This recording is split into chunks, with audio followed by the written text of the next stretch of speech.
June 2005, Seoul, South Korea. It was early summer, and the heat was beginning to settle in. Hoendo neighborhood, Seodaemungu district. Nestled at the foot of Bukhansan Mountain, this neighborhood sits close to the city center, yet feels quiet and unhurried. Hiking trails and walking paths extend right behind the apartment complexes, a favorite route among locals. That afternoon was peaceful, as usual, but in the woods, about 10 meters from the trail, was a horrible scene that no one could possibly have been prepared for. Sunlight filtered through the leaves, and streaks of red were spreading in every direction. And there was a man. He was crouched down, doing something. His hands were drenched in blood, and in those hands, he held something that defies description. His eyes held no focus. They looked like the eyes of a wild animal. He stood up calmly and began to wander among the trees, as if there were still things left to do. What on earth was happening in those woods? This is the Hoendo hiking trail murder.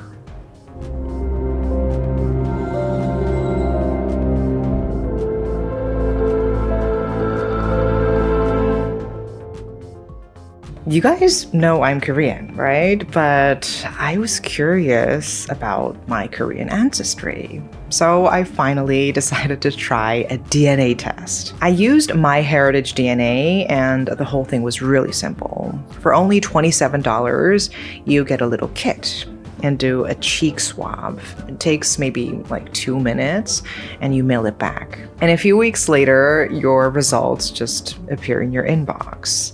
Okay, let's check the test results. There's a video first. Megan, ready to explore your ethnicity. Okay, let's go. Megan, you are? What? Oh my god, I'm Chinese. 0% Korean. Wow, that's a surprise. And it turns out I have relatives around the world.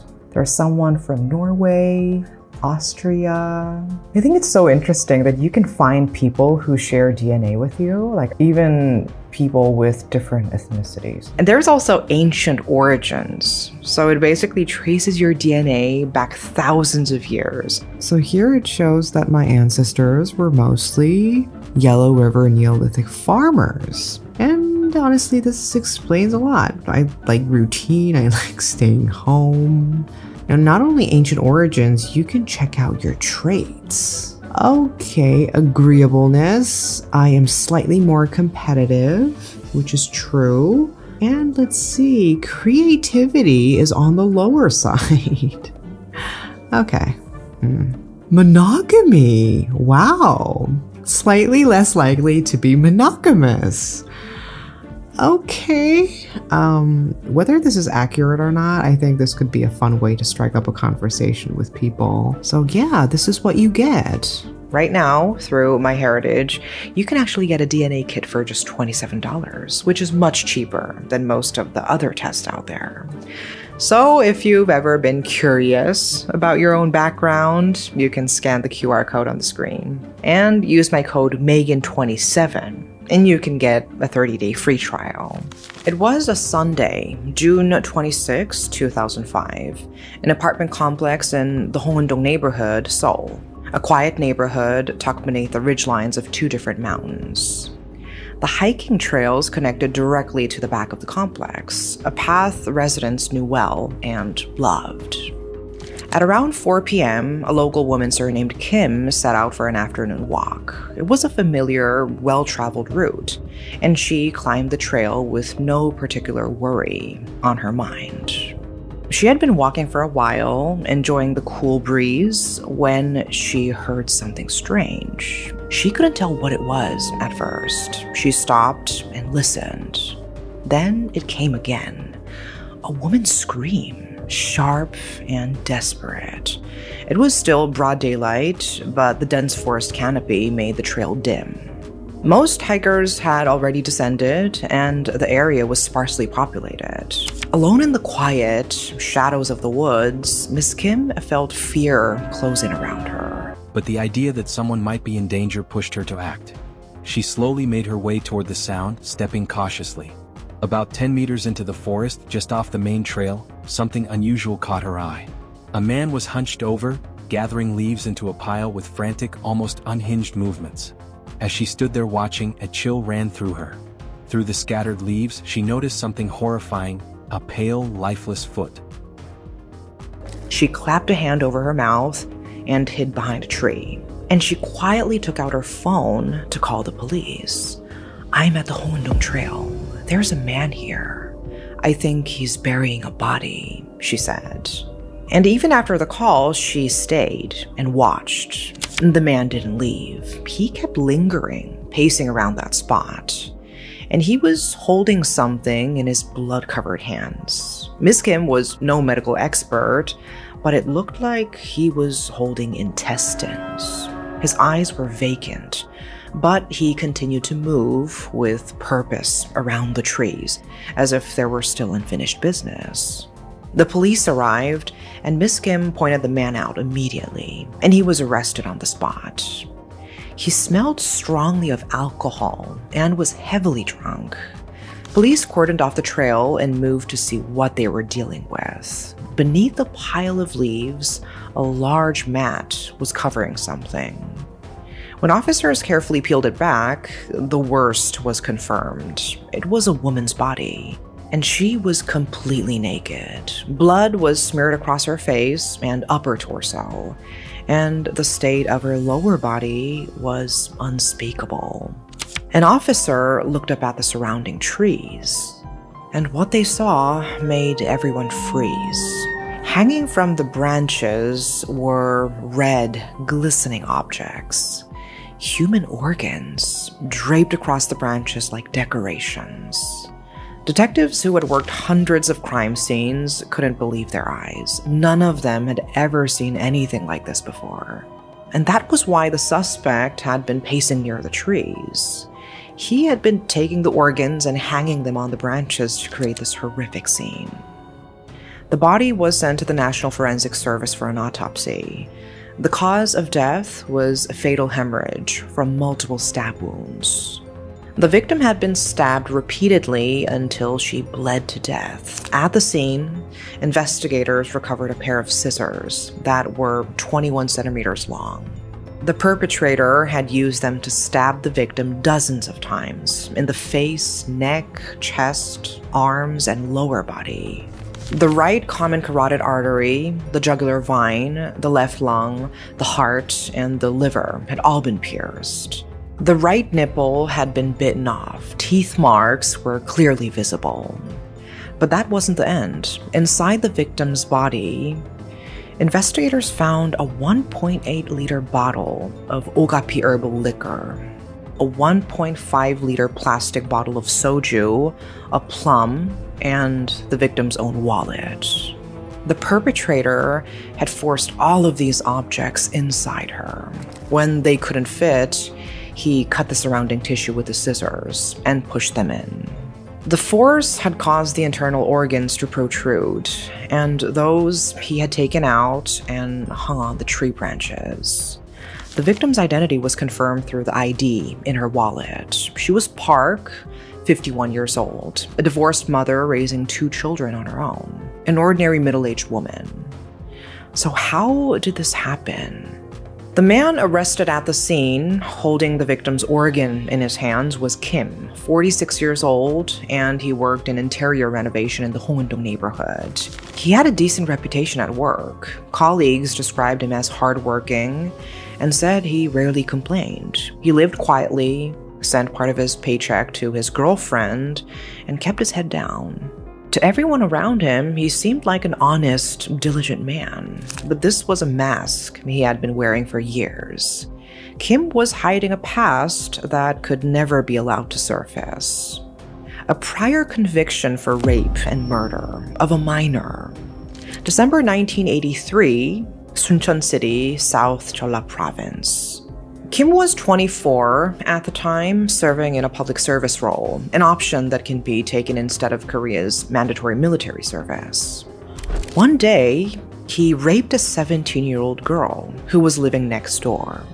Terrified of being caught, he made a monstrous choice. He strangled her to death on the spot.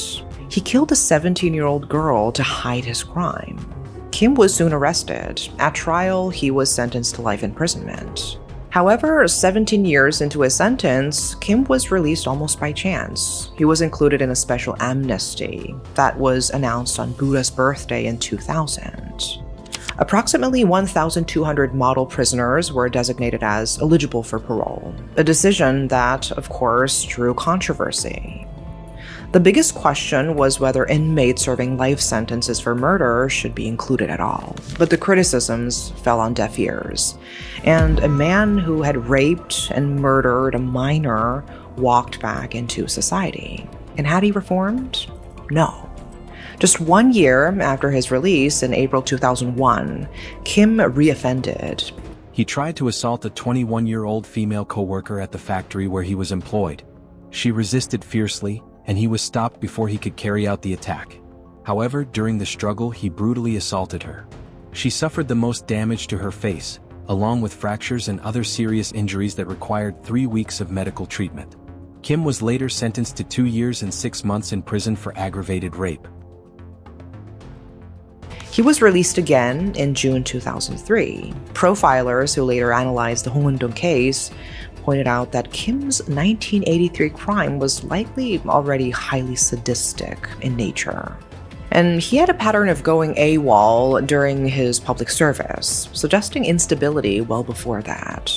There was every reason to believe Kim's criminal behavior had begun even earlier, at a minimum with sexual offenses, they said.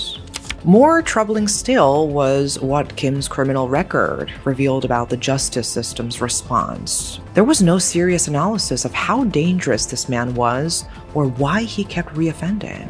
He served his time, he got out, he attacked again, and seemingly, no one connected the dots. The 2001 assault was stopped before completion, but it was still an aggravated rape. Then just 2 years after completing his second prison term, he committed the Hoendo murder. As one profiler put it, this was not just recidivism. It was an escalation, biting, tearing, mutilation. He had reached middle age, and he had gotten worse. So let's get to what happened that day. After his release in August 2003, Kim settled into a new life in the Hundong neighborhood, Seoul. He worked steadily, saved money, and somewhere along the way, he met a woman, Park, aged 51, divorced, raising 2 children, a high schooler and a college student, entirely on her own. At the time, she was devoted to her kids, and romance was the last thing on her mind. But Kim pursued her persistently, and eventually, she relented. The two began dating quietly, keeping their relationship private. But not long after they started seeing each other, Kim began pushing for marriage. He told her he would be a father to her children, a real devoted one. And he pressed her relentlessly. But Park didn't want to remarry, partly because of her children, but also for another reason.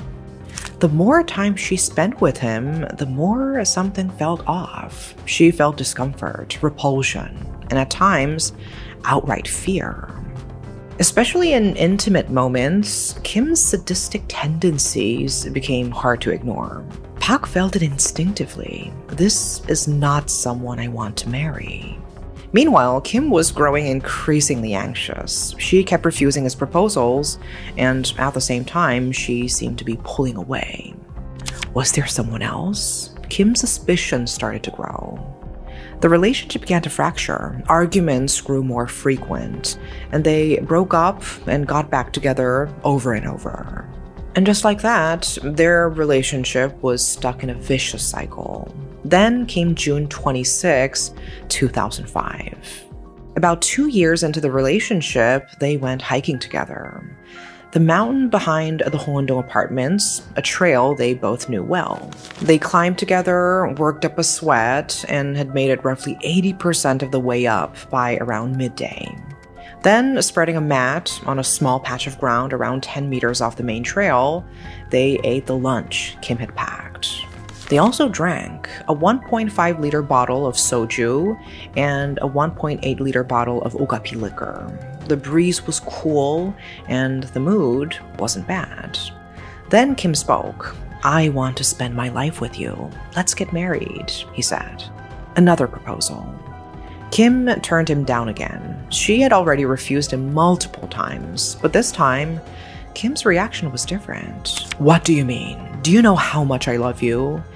His voice turned rough. "Be honest with me. There's someone else, isn't there?" He erupted. The insults came pouring out. Park had endured enough, so she pushed back. "How am I supposed to spend my life with someone who has no real job, no future? If this is how it's going to be, let's just end it," she said. And in that moment, something changed in Kim's eyes. Her words ignited something dark within him. A single thought consumed his mind, pushing everything else aside. He struck her across the face, then continued hitting her before grabbing her by the throat. Pak resisted with all her strength. Realizing her life was in danger, she lunged at him and bit into his chest. That was the moment Kim lost control completely. He reached into his bag and grabbed the first thing he could find, a pair of 21-centimeter scissors he carried for work, and began attacking her in a frenzy, striking repeatedly without stopping. She collapsed. She stopped moving. She stopped breathing. But the attack didn't stop. He bit off her right nipple with his teeth. Then he cut open her abdomen. He took the liquor bottles, the fruit, the wallet, and forced them inside her body. When they wouldn't fit, he cut her body with the scissors and pushed them in. From the moment a resident heard the screaming at around 4 p.m. until the police arrived, for around 40 minutes, he moved through the woods, hanging things in the trees, the organs placed on the branches one by one, like one might decorate a Christmas tree. Arrested at the scene, Kim was charged with murder, desecration of a corpse, and attempted concealment of a body. He already had prior convictions for rape and murder, and the brutality of his most recent crime was beyond comprehension. The death penalty seemed likely, but in court, Kim repeated the same thing over and over. He was too drunk to remember, he said. He didn't know what he'd done. He claimed diminished mental capacity. His defense attorney argued that Kim had consumed close to his usual limit that day, shared the alcohol with the victim, and was heavily intoxicated at the time. The defense also highlighted his conduct since he completed his second prison sentence. He had a steady job and had made financial contributions to the victim. It was the appearance of a man trying to reintegrate into society. They pointed to the time and location of the crime, 4 in the afternoon on a trail with regular foot traffic. If Kim's crime had been premeditated, they argued, he would never have chosen somewhere so exposed. The weapon was a pair of work scissors he happened to have with him. So their conclusion was that this was a crime of impulse, committed by a man who snapped after being rejected by a long-term partner. The prosecution pushed back without hesitation. This defendant had prior convictions for rape and murder. He committed this crime not long after his most recent release. If he were not permanently removed from society, he would almost certainly kill again, they stressed. On the diminished capacity claim, the prosecution was direct. After killing the victim, he wrapped her body in a mat and covered it with leaves. A man with impaired judgment does not conceal evidence that methodically. As for the act itself, inserting bottles and a wallet into the victim's body, removing her organs with scissors, and arranging them on tree branches, there were truly no words to adequately describe it.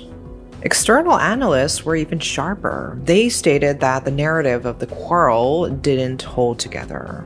These were two people in a secret relationship who had gone out together that day. The idea that the victim suddenly began hurling severe insults without provocation didn't fit the context. The claim that wounded pride drove Kim to kill just didn't add up. The claim that Kim was intoxicated raised serious doubts, as it was never clarified whether he drank before or after the crime. A key detail, since some offenders drink afterward to create an alibi. Investigators also failed to check the victim's blood alcohol level. Experts later identified multiple disturbing psychological traits in the crime, including rage, sexual sadism, and a desire for domination and dehumanization. Despite this, no formal psychological profile was recorded, and the case received little media attention due to its disturbing nature. In court, the defense argued diminished capacity, but it was rejected. The deliberate actions taken after the murder showed clear awareness, leading to a life sentence, which was upheld on appeal.